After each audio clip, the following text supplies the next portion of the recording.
Nakakatuwang pagmasdan itong si Paolo Avellino at Kim Chiu. Matatandaan na opposite attract talaga silang dalawa.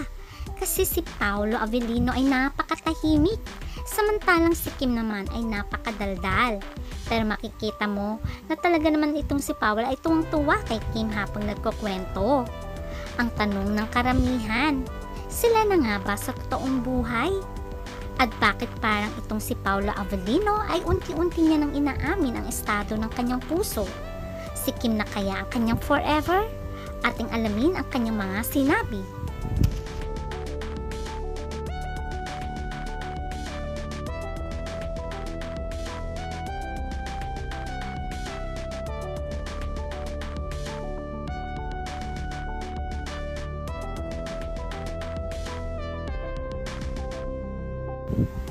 Lingid naman sa kaalaman ng lahat na si Kim ay galing sa more than 10 years na relationship.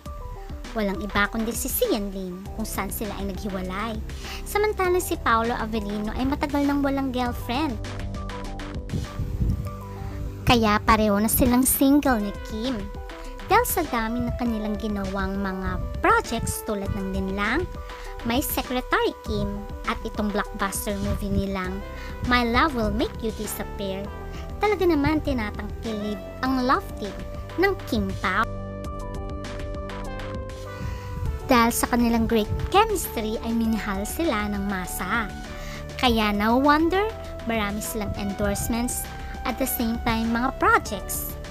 At hindi na magtataka na maging blockbuster ang kanilang project na My Love Will Make You Disappear. Busy din si Kim at Paolo Avellino na pumupunta sa ibang bansa to promote the movie. At talaga naman kahit saang bansa ay talaga naman sinusuportahan sila ng kanilang mga fans. Kaya ang tanong ng karamihan, ano na nga ba ang estado ng kanilang relasyon? At napaka-low-key lang ng dalawang ito. Ito ang sinabi ni Paolo na talaga naman magpapakilig sa atin. Si Kim na kaya ko. ito? Medyo ganun akong tao eh. Parang passionate ako sa mga pinapasok ko, and maybe kung na-in-love man ako, parang at tingin kong worth it iwanan lahat para sa taong ito. Parang kaya kong gawin. Ayun, never. O diba, nakakakilig? Bihira lang talaga magsalita si Paolo Avellino when it comes sa kanyang nararamdaman o feelings sa isang tao. Pero nung simula nang ma-pair siya kay Kim Chiu ay naging open ito at naging masayahin. Alam naman natin napakaseryoso nitong si Paolo Avellino.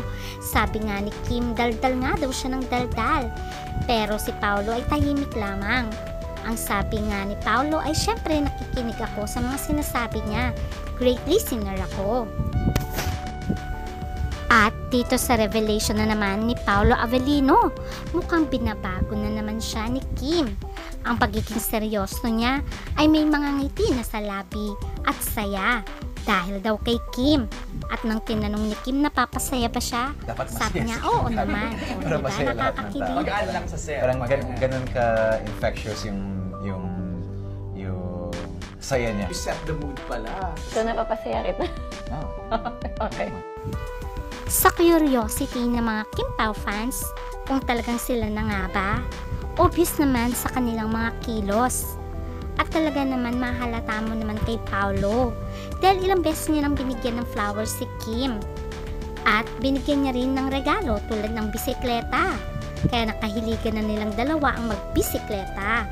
Hindi lamang yon, binigyan rin siya ni Paolo ng eyeglass kung saan ay inamin ito ni Kim at nagpapasalamat siya dito. At hindi lamang yon, overprotective pa itong si Paolo Avellino. Pati ba naman pag may makeup ni Kim ay talaga naman tinitignan niya. Sabi niya nga ay syempre tinitignan mo yung mata, nakakadistract daw na may glitters. At si Kim naman masunirin, tapon na daw ang mga glitters.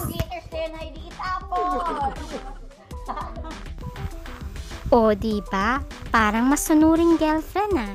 Kung anong sinabi ng kanyang commander ay sinusunod niya. Kasi naman may katotohanan din nga naman, hindi na kailangang magpaganda ng sobra. Sa mata ni Paolo ay gusto niyang natural lang ang beauty ni Kim. Inamin ni Paolo Avellino na nais niya sa isang babae ay ang babaeng maalaga. Kaya naman pasok na pasok Alaga si dito Kim. si Kim. Alaga si Kim sa mga Tingnan tao mo sa naman, paligid. pati pagkain Hindi ay na share nakakapili. sila. Ayun. Sabi Hindi nga naman, pang hindi mga naman ako netizen sa nakikikain interview, ako sa parang jowa Nang, kiss na. alam mga ulam ang dalawa. Natawa lang Ano sila mga pareho. ulam? Pero marami ang hindi Tingnan ang kinakain. kanilang mga Hindi siya kumain sinasabi. ng meat. So At medyo parang in-adjust ko laging yung masaya nga si baon Paolo. ko. Oh! Pagkasama niya si Kim, Para pansin makishare na ba? lang siya sa akin. Sweet ha? Yeah! At sa tanong kung nagte-text pa sila sa isa't isa, pareho nilang inamin na nagte-text daw sila sa isa't isa. Kaya naman, sabi ng mga fans, hudyat na ito na may relasyon ng dalawa. Dahil kung tatanungin mo ang ibang mga love team, ay hindi aamin yun. Pero sila ay talaga namang inaamin nila ang totoo. Siguro talagang ang kanilang nararamdaman sa isa't isa ay sincere at pagmamahal talaga. Hindi lamang yun, pero pa sila ng lifestyle kung saan mahilig sila sa pagbibisikleta at pagja-jogging and running. Kita naman sa mga larawang ito, di ba? Na magkasama sila na nagra-running or jogging. At ang napansin din ng mga fans, overprotective si Paolo Avellino kay Kim Chiu, pati mga damit ay tinitignan niya. O di ba ang cute nila? At sabi ng mga fans, sana ay totoo ang kanilang pagmamahal sa isa't isa. Dahil deserve naman nila ang bawat isa, especially kay Kim na dumaan sa matagal na relasyon. At pag nagmahal siya ay bigay todo. Sana si Paolo na nga daw ang the one for Kim. Dahil bagay na bagay sila. Total naman pareho na silang single and hoping na one day ay aminin din nila ang kanilang relasyon. At sana ay humantong ito sa kasalan pagdating ng araw. Kaya abangan na lang natin. Please don't forget to like, share, and subscribe. Bye!